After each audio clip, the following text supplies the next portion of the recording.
Lacuna. Matata! What a wonderful phrase! Okay, enough messing around. Lacuna. A blank space, a missing part. A perfect name for a game that is all about filling in those blank spaces, baby. Okay, I'm feeling very melodic today.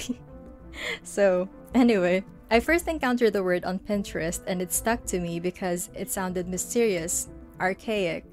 Then a little while after that, I discovered one of my favorite bands, Lacuna Coil. So when I stumbled upon the title on Steam, I felt an instant connection to it. And then I found out it's a detective game and, well, into the cart it went because I love my detective shows. From the manic deductions in the BBC Sherlock, the drama-packed crime scene investigation series, or the never-ending saga of Metante Conan. Aoyama-sensei, please, I need to see the end before I'm lowered into my grave. So naturally, I'm drawn towards games that put me in charge of cases, cluing for looks, interrogating witnesses, and flexing my flimsy deduction muscles to hunt down the culprits. That just narrowed us down to one. Lacuna is a sci-fi noir detective game by Digitals Interactive, set in a futuristic solar system in the 1800s, where technological advancements have reached monumental heights, making traveling through space a casual occurrence and the politics interplanetary. Its pixelated world oozes cyberpunk vibes with flying cars, AIs, cybernetic augmentation, which sadly is only represented in text, vibrant neon signs and NPCs, and disproportionate social case. You are tasked to solve a high-profile murder case as you're plopped into Detective Neil Conrad's bouncy pompadour. A CDI agent with a strong moral compass, Neil is an anomaly in a line of work that has cynicism as its golden rule. That is, until his superiors are the ones acting shady, then the rule doesn't apply. Wait, why does this feel all too real? With 8 different endings to land on, the game puts heavy emphasis on the player's choices. You can choose for Neil to be the sharp-minded detective or utterly incompetent, compassionate or an asshole. You can even be Neil's wingman and help him rekindle the romance between him and his ex-wife Kat, or lead him down the path of bachelorhood. Whatever you decide, you will have to stick with it since, as broadcasted in the beginning of the game, there is no going back. Unless you want to restart the game when your progress is at 85%. The game automatically saves at certain points and you can only go back to the most recent checkpoint. There's also a countdown that will add pressure while making choices. This can be disabled in the settings, but I suggest you keep it on to inject some thrill into the game. Said the very high-strung individual who crumbles at the first sign of distress. But it's true. Make the most out of the novelty of the countdown because it will eventually be obsolete after repeat playthroughs and you've memorized the choices. I mean, by the time of my 4th playthrough, I was practically speedrunning the game. Lacuna's gameplay is pretty straightforward. You can actually play this game entirely on your keyboard, which is actually what I did for most of my playthroughs. Most of us know how investigations go. You collect clues and conduct interrogations, and these are consolidated in the Cell tab for players to get back to once prompted to submit the sheet. While filling in the blanks is presented in 2 ways: the choices you make while interacting with the world, and answering the multiple choice questions in the sheet tab in order to solve the case. I enjoyed interacting with this mechanic. Sifting through clues is always fun, especially when combing through the interrogation transcriptions, then putting the pieces together. Though, I think my ADHD would beg to differ at the instances where I turned off the colored text because I wanted the challenge. But as it usually goes with these types of games, the excitement from the gameplay will begin to dwindle in the 2nd or 3rd playthrough when you're already familiar with the choices and you're just basically deciding which answer will take you to a different ending. Lacuna's storyline is its centerpiece, and it's actually thanks to it that repeat playthroughs felt less of a chore and I was actually able to get 7 out of 8 endings. Will I try for 8 out of 8? Will I be a completionist? I don't know. Honestly, I want to cleanse my palate a little bit because I did play Lacuna a lot, but I might because I'm almost there, you know? Like, it would be a shame not to do it, but definitely not at the moment. Anyway, it's granted that Lacuna's storyline is not very complex and the main conspiracy is pretty much laid out in the prologue/tutorial section, but it's cohesive and has enough twists to surprise players. I like the red herrings peppered throughout the game that give you a sense of triumph. Ladies and gentlemen, we got him. Only to find out that you pointed the gun at an innocent person. You'll also have access to different people and witnesses at different times depending on your choices, and it was interesting to uncover these alternative scenarios. The characters also have great chemistry, and best of all, the dialogue flows naturally and doesn't make me wince. I get why the game got a nomination for Best Story at the Pixel Awards Europe 2021. Speaking of dialogue, the voice acting is outstanding. Neil is the only speaking act in the game, but the English actor was amazing. Fuck! How could that happen? I didn't even dare think about the impending political aftermath.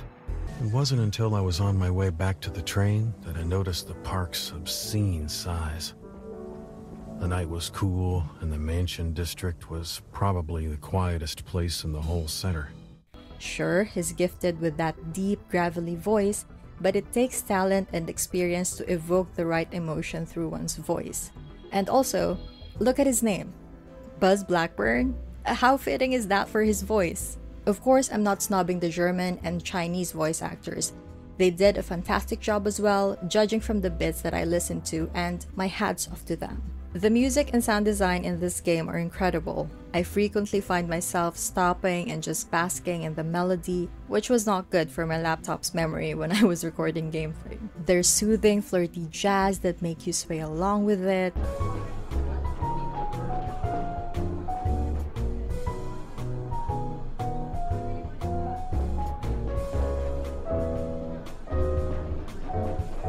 And then there's this ominous electronic music for the raids and investigations that added to the tension.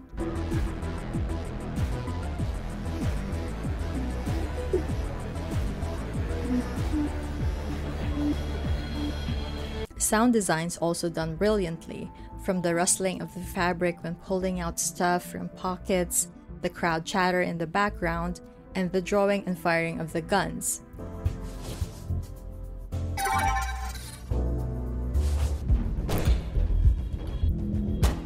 There's also a lot of attention to detail.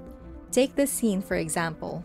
Depending on which path you decide to go on, Neil will be lighting many cigarettes.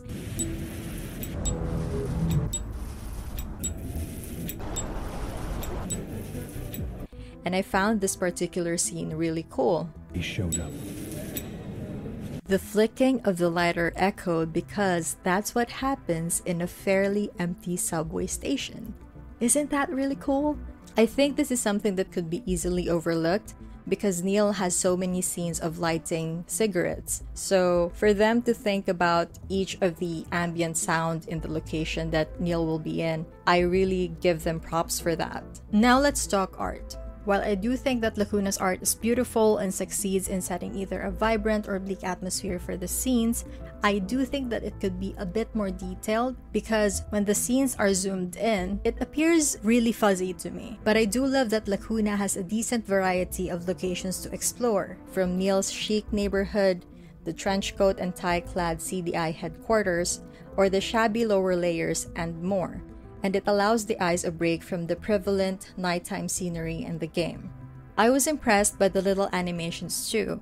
Watching the light sweep over Neil is very satisfying, the reflections on the glass, though it is missing on the subway glass for some reason. I also enjoy the addition of motion sensor lights, even though they might not be that much of a novelty or a game changer, but it made me happy to see it. You can toggle settings when you're in-game. You can turn off reflections, switch through 8 different text languages or the 3 voice languages, and even toggle particles effects. What would have been great to have is the option to turn off tutorials. Tutorials are helpful when you're starting a game, But for games that encourage repeat playthroughs, persistent tutorial pop-ups, even when it's only at the earlier stages of the game, can get frustrating. And in Lacuna's case, you have to hold E in order to dismiss them, and it feels tedious, so an option to turn off the tutorial will help with the game's replayability. And yes, we're entering cons territory, ladies and gents. My biggest issue with Lacuna is how it railroads you to where you should go in order to progress in the game. I have no problem with linear games, and even with my favorite sandbox RPGs, I'm like a dog with a bone, fixated on completing missions as they come up and neglecting exploration. But when the game elbows you towards your mission to progress in the game, it feels like it doesn't trust you to figure things out on your own. And that's not fun. For example, in the tutorial, the game shows an emergency exit plan. It's well telegraphed that you'll need it soon, so you should learn it. And when the evacuation moment came, there are path blocks that funnel you to the right direction. Now, blockings used sparingly are fine, and I give props that some of them are creative and make sense, like one of the stairs collapsing. But when I went down the stairs and tried to go right, I was yanked towards the opposite direction where the lady stuck in the door. Again, I understand the intent here. I'm being taught that if I choose to help her, she'll guide me to the exit, and if not, I'll have to find my own way. I just wish I wasn't so blatantly pulled into the scene. Let me go another way if that's what I want, reach the dead end, and come back and naturally find the lady. And if I missed her, then that's on me for not paying attention to the emergency exit plan. But since that's the tutorial, it's exempt. It's supposed to show me the ropes, so let's move on to the main part of the game. I felt railroaded the most in Neil's neighborhood. I stepped not even 5 minutes into it, and I've already been led by the hand to complete the optional mission of visiting Neil's daughter Laura with the help of a couple path blockings and mini directional tutorials popping up. Why? I just got through this tutorial. Plus, there's an indicator at the door of Neil's ex-wife's place, so it's hard to miss. So many arrows to an optional task. Like I said earlier, blockings and indicators of the mission's locations are fine, necessary even, so players don't go in circles, especially in a game without a map. But in Lacuna's box-like layout, it's overkill to run into this dead end and this dead end and this dead end, and also have directional arrows pointing you to the right direction. Yes, there are directional arrows even though players mostly just go left and right with the occasional up and down. It's there throughout the game, blinking and hollering at you to go this way.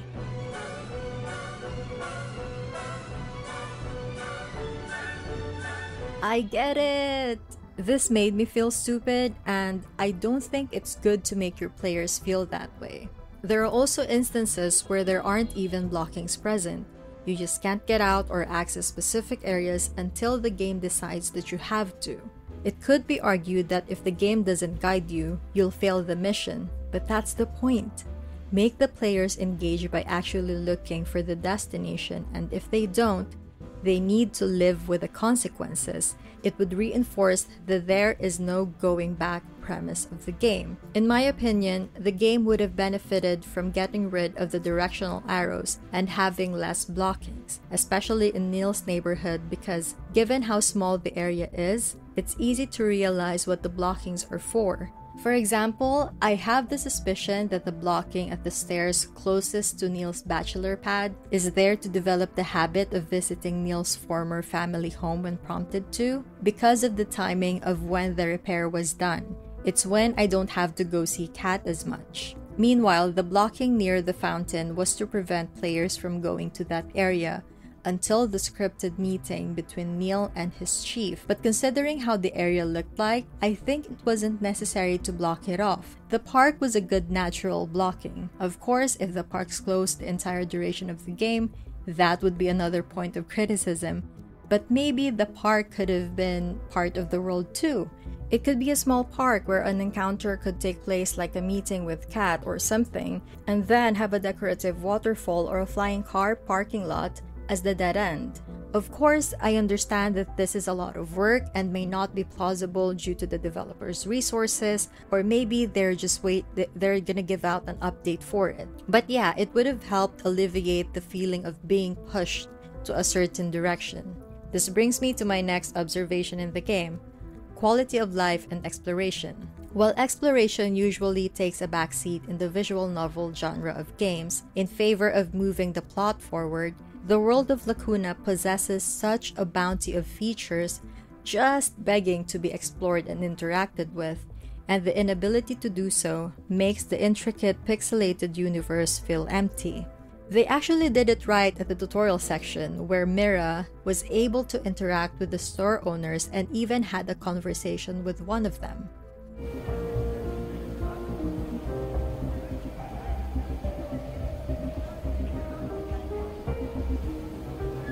I really like that, and I just wish that it was carried over into the main part of the game.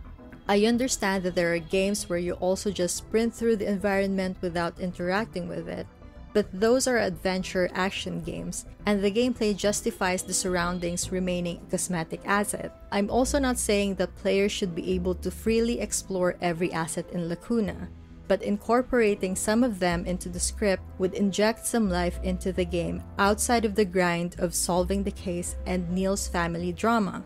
Like a scene where Neil's eating in one of the cafes or ordering from shops, then getting a call for the case, and displaying his relationships with the people outside of his work. Since it's implied that Neil and his family have lived in the neighborhood for a while, I'm doubtful that Neil didn't build a connection with someone, no matter how uptight he might be. He could also take a swig of whiskey in the bar after learning an astonishing information about the case. Barkeep, Glenlivet, 12 years, on the rocks, settling his nerves down with alcohol because he clearly likes whiskey.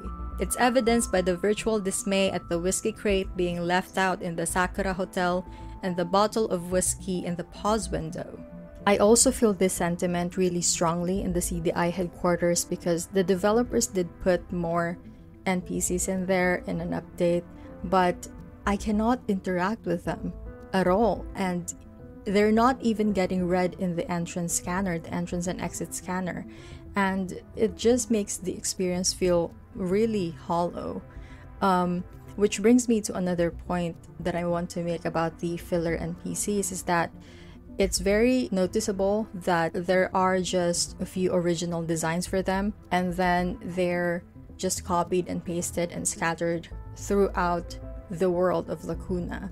And it's not really that big of a deal, but it does take you out of the immersion. Maybe what could have helped is reducing the clones of the NPCs walking around, and also within the CDI headquarters for Neil to be able to interact with some of them, like, hey, how are you, greetings, or something like, hey, do you have an update on this type of case, that sort of thing. A little bit of a chit chat in the break room or and on their desks, that sort of thing, just to liven things up. NPCs only ever travel left to right. My character is the only one that can go up and down the stairs and hops in and out of the train, unless they're NPCs that I interact with and they're accompanying me. But other than that, most NPCs are stuck in a loop. It's weird that even after the update where they added more NPCs roaming around, the crowd isn't spilling over into this area considering how it just opened and there's a pretty good looking cafe in there. It also would have been cool to be able to buy from one of the food stalls in Paloon Market, especially when Neil described the aroma so enticingly. Manang pabili po ng fishball, tsaka ng kwek-kwek, kikiam, tsaka itong bopis na rin. In addition to this, elevators in the subway station and the CDI headquarters are non-operational. These take you out of the immersion, which is a shame because the game has such a solidly written narrative.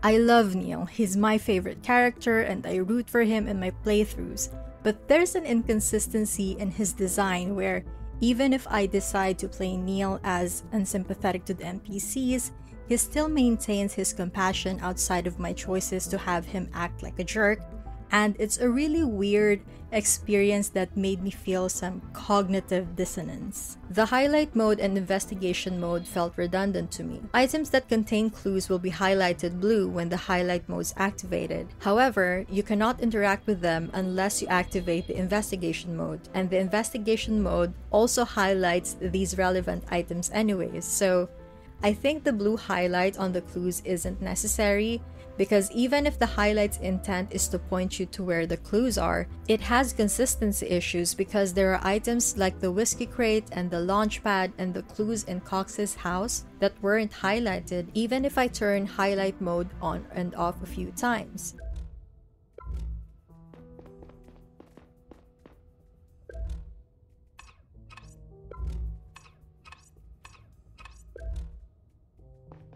And I think just the investigation mode is actually cooler because you get this pop-up telling you, hey, there's a clue in here, and it really makes you feel like a detective looking for clues. And this is coming from me who doesn't really enjoy using investigation mode because it prevents me from sprinting. But it's still an interesting mechanic, and it's the one that makes the most sense between the two.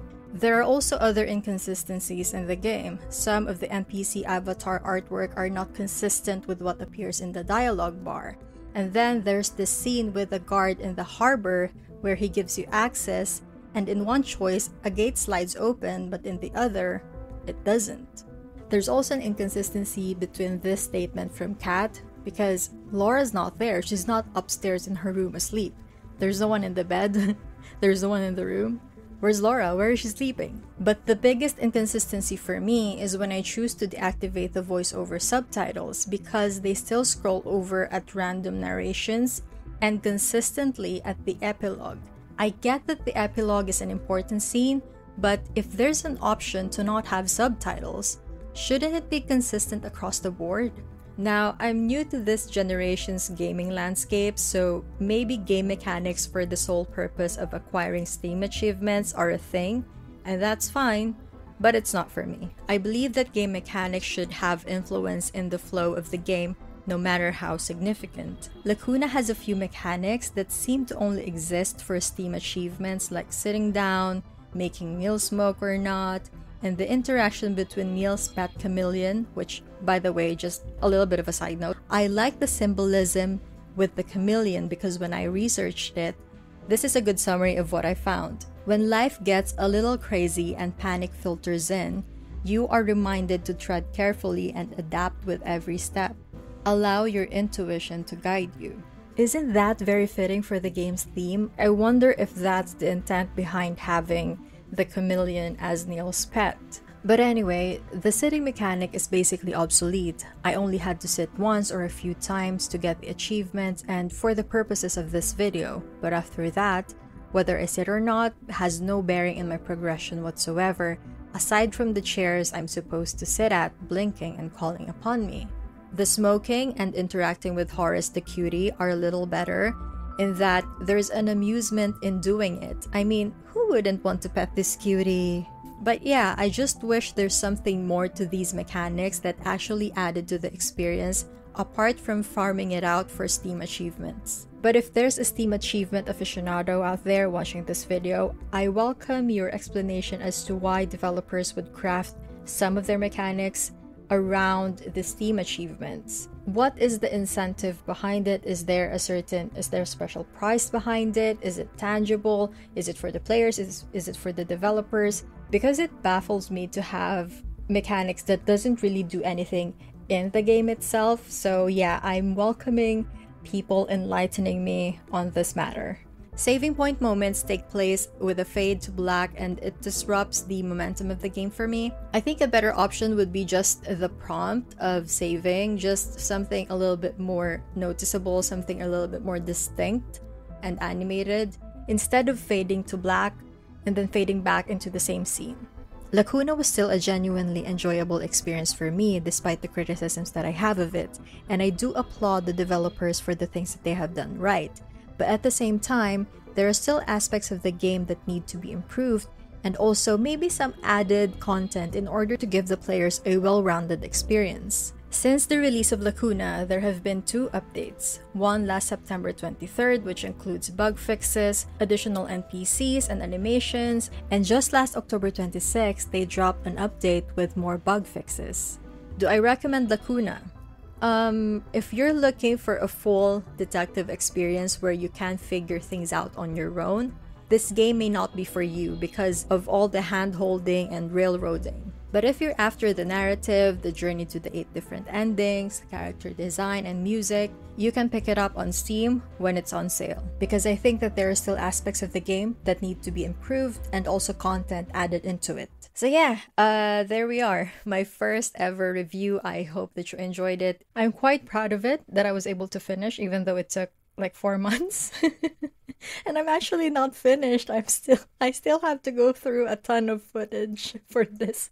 But yeah, to quote one of the most relatable quotes that I ever heard, my thoughts are like stars I couldn't fathom into constellations. So it took a while for this constellation to be put together, but I got there and I finished it and I'm quite proud of it. Feel free to share your thoughts on the game and on this video down below in the comments. I enjoyed making this even though it was so nerve-wracking that it took a while to get out. But yeah, thanks for sticking around. Take care out there and I'll catch you on the next one.